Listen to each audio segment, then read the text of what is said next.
What's up, everybody? On today's video, we're turning disgusting worms into something pretty delicious using one of my favorite flavors, Rainier Cherries. I love Rainier Cherries. In fact, I just got a couple pounds from last weekend's farmer's market. Anyway, how do I do it? Just like this. So follow me. Let's go. All right, everybody, let's get to it. First into the pot, 40 grams gelatin, followed by 80 grams pure cane sugar. Let's swirl those up with a whisk. You gotta whisk it before you wet it, because then you don't get clumps and you won't forget it. That was a piece of gelatin from my batch previous. Whatever, doesn't matter. Next into the pot, 225 grams corn syrup, more like slow syrup. Any day now. And we're almost there. Helpful tip. If you're using a 5-gallon bucket of corn syrup like I do, don't leave the lid ajar. Makes it a little more difficult to work with. You've been warned.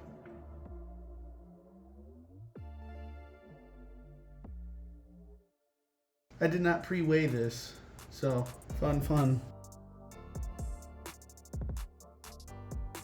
Hey, we're there. Check that out. 2 plumps.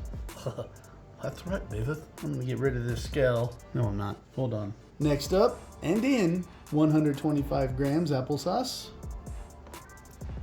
Well, I did pre-measure that one. We're 1 gram shy. That's fine. It's probably just the scale here, because I weighed it on a really good scale. All right, let's get rid of that scale.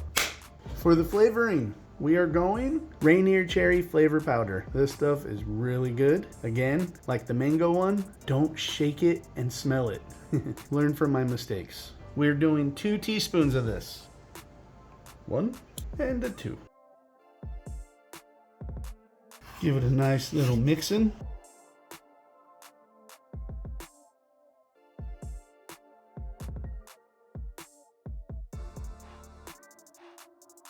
All right. So we're gonna allow this to sit for that 7 to 10 minutes to allow that gelatin to bloom. And then we're going to add our oil. It comes early because this has to be split into 2.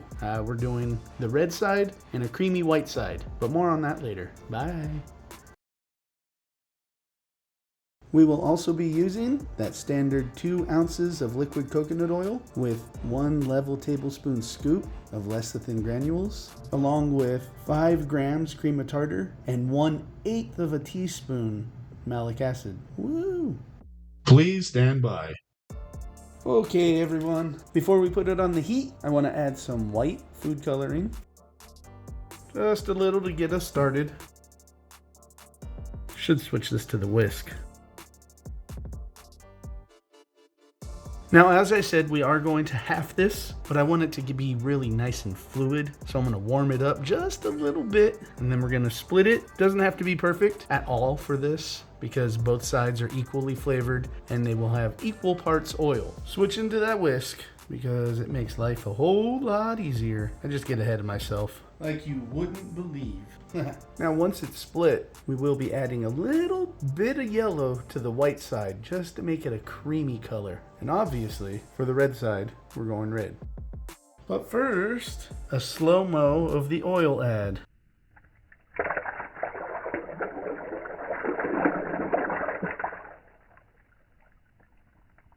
Oh my goodness, that was the best oil add slow-mo I've done ever. Forever. I'm losing my voice. My allergies have been kicking my butt this week. Can you hear it? Probably not. Maybe I'll just talk like this for the rest of the video. Also probably not. Alright. Want to get all that oil in there. It's really scorching hot. Holy balls. Yowzers.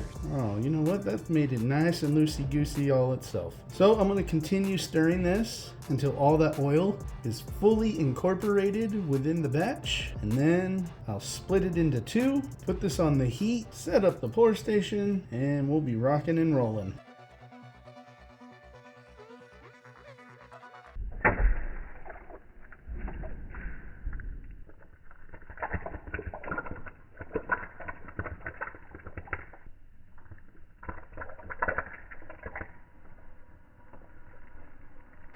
All right, just added the acids to both of these. We're going to continue stirring for 3 to 5 minutes until all that water is evaporated off it will actually be a little less time because we halved it. So maybe 1 to 2 minutes of stirring, and then it's time to pour. So I will see you over there because I need both hands. Warning, what you're about to see is not a good representation of what I can do.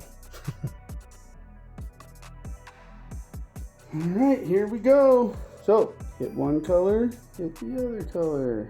Just like that.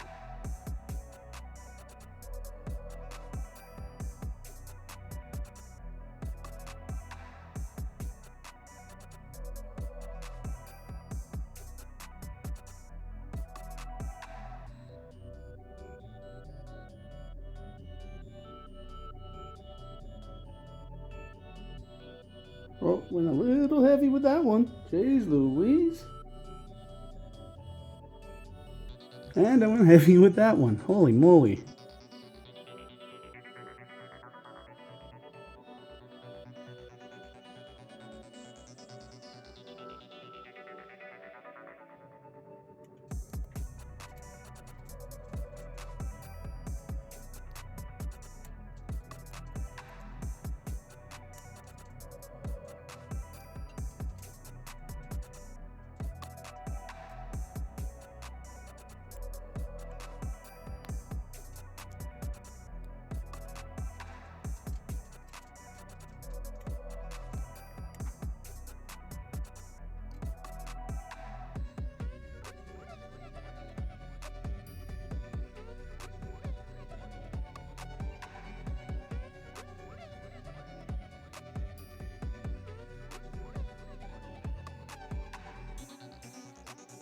Normally, when I do a 2-colored worm, I'll do 2 separate batches. So, for example, 1 red, 1 white, and it keeps everything nice and fluid. Well, I didn't have any time for that today and decided to just half it like I do with other things. And I cooked it a little too long, which means they got a little thick. However, it did let me experiment with an idea I've been having for like the last 2 weeks, and it worked. So I'm gonna do that with a big batch, and that should be fun. And if you wanna know what that is, you're just gonna have to keep watching for more.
And there you go. Rainier Cherry worms. Woo! They slither and writher all over the place. Super delicious. And a lot of fun to make, as long as you're not making mistakes like I did. But, you know, whatever. Nothing goes to waste. I'll put it all into the next batch of mystery flavor. So, no worries there. How do they taste? Well, I'm going to use one of my goof ups.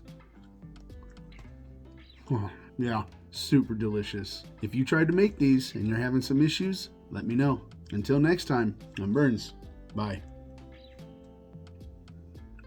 Yeah.